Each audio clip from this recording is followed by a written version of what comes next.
สวัสดีค่ะใครๆก็เข้าครัววันนี้แนนมีเมนูง่ายๆมาฝากกันค่ะนั่นก็คือเมนูเบคอนพันข้าวโพดไส้ชีสนะคะสำหรับเมนูนี้นะคะถ้าใครชอบทานทั้งเบคอนทั้งชีสเยิ้มๆเนี่ยไม่ควรพลาดเลยเดี๋ยวเราไปดูวัตถุดิบแล้วก็ขั้นตอนในการทำกันเลยค่ะ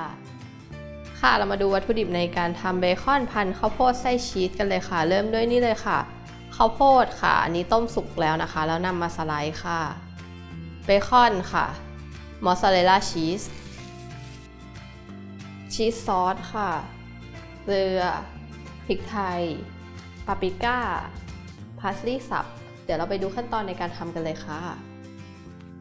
เรามาเริ่มทำเมนูเบคอนพันข้าวโพดไส้ชีสกันนะคะเริ่มด้วยนี่เลยค่ะสำหรับตัวข้าวโพดนะคะแนนซื้อข้าวโพดที่มันสุกแล้วเป็นข้าวโพดหวานมาสไลด์ตัดแบบให้มันไม่ขาดออกจากกันแบบนี้แค่นี้เองค่ะ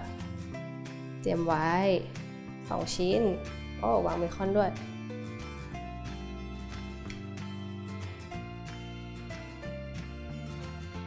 ตรงกลางนะคะแล้วก็ตามด้วยมอสซาเรลล่าชีสค่ะอันนี้เป็นมอสแบบขูดนะหาซื้อได้ตามซุปเปอร์มาร์เก็ตทั่วไปแต่ถ้าหากใครหาแบบขูดไม่ได้ใช่ป่ะจะใช้เป็นแบบแผ่นก็ได้นะคะมาตัดวางก็ง่ายดีมาตรงกลางหน่อย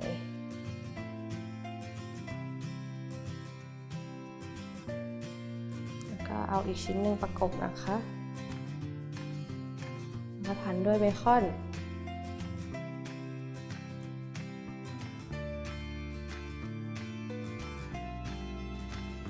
แล้วก็มีอีกชิ้นนึงนะคะ2 แผ่น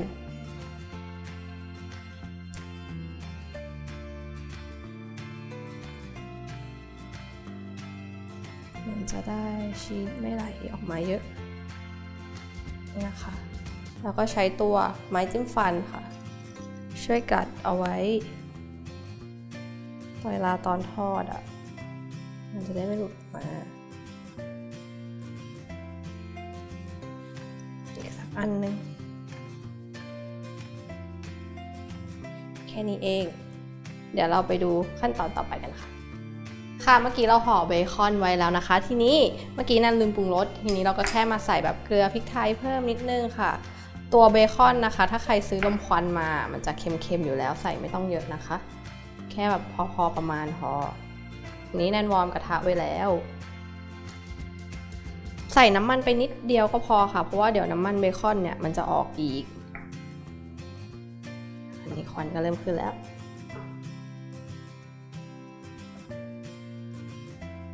โรยเกลือพริกไทยหน่อยนึงนะคะแล้วก็ใส่ลงไปจีได้เลย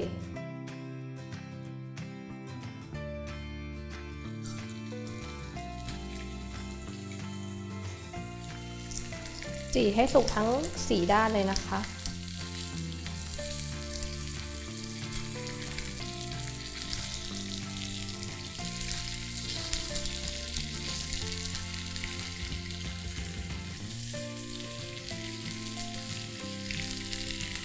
กลับทุกด้านเลยนะคะกลับให้มันแบบโดนไฟโดนกระทะอย่างเงี้ย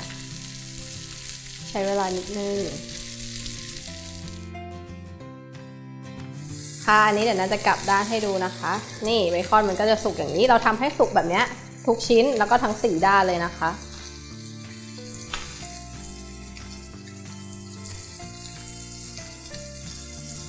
ถ้าหากที่บ้านใครมีเนยอย่างเงี้ยเนยเค็มก็ได้ค่ะหรือว่าเนยจืดก็ได้ใส่ลงไปหน่อยก็ได้นะคะเพิ่มความหอมนี่ประมาณนี้เดี๋ยวแนนขอไปกลับให้มันสุกทั้ง4 ด้านก่อนแล้วเดี๋ยวเราไปจัดเสิร์ฟกันค่ะ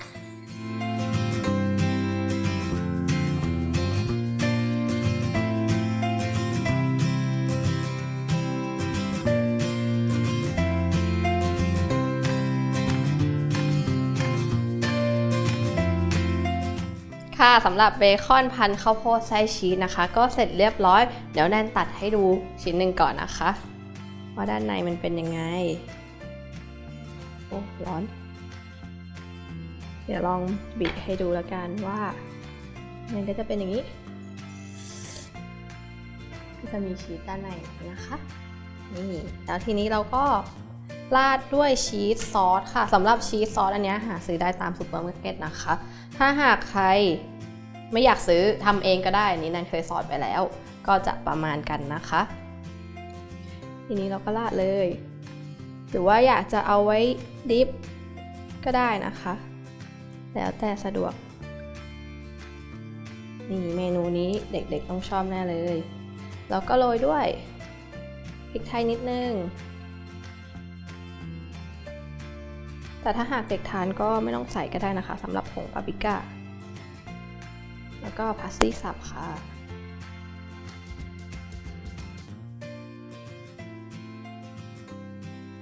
เอาไว้ตกแต่งเฉยๆก็ได้นะคะ